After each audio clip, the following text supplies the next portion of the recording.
Grunden til, at Arriva har valgt at sætte fokus på trafiksikkerhed, det er, at vi i højere grad begynder at se det her som et strategisk område. Det her det handler om et samspil mellem mange ting. Det kan være økonomi selvfølgelig, det kan være medarbejderudvikling, det kan være image, det kan være medarbejderpleje, trivsel og en masse andre områder. Så det bliver i højere grad et strategisk område.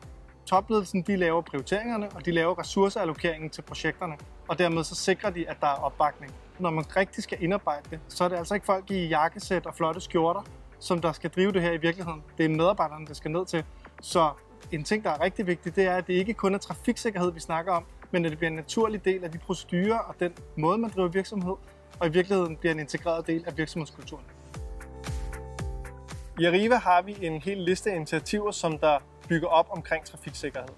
Af eksempler, der kan vi nævne vores Greenbox. Greenbox det er et system, der er sat i alle vores busser, som registrerer alle de hændelser, som bussen laver.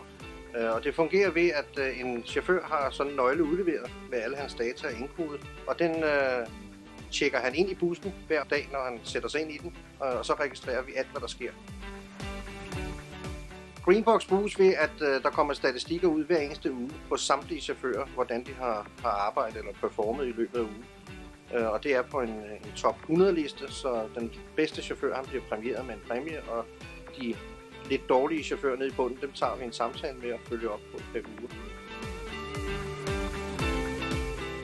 Medarbejderne har modtaget Greenbox meget positivt. Der har været nogle enkelte, som har været skeptiske ved, at de føler det som en overvågning af dem.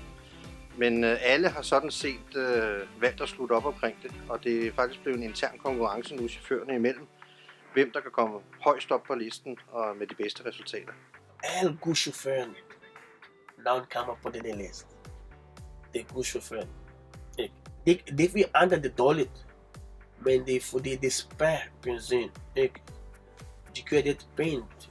Så det er der nu, jeg slås min kamp, fordi jeg skal være derovre.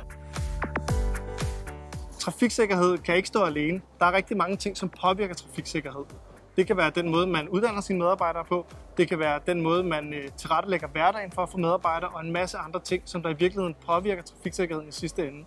Så det handler om at finde de rigtige sammenhænge og de indsatsområder, som der giver mening, og så binde det op i et større perspektiv, som kunne være trafiksikkerhed.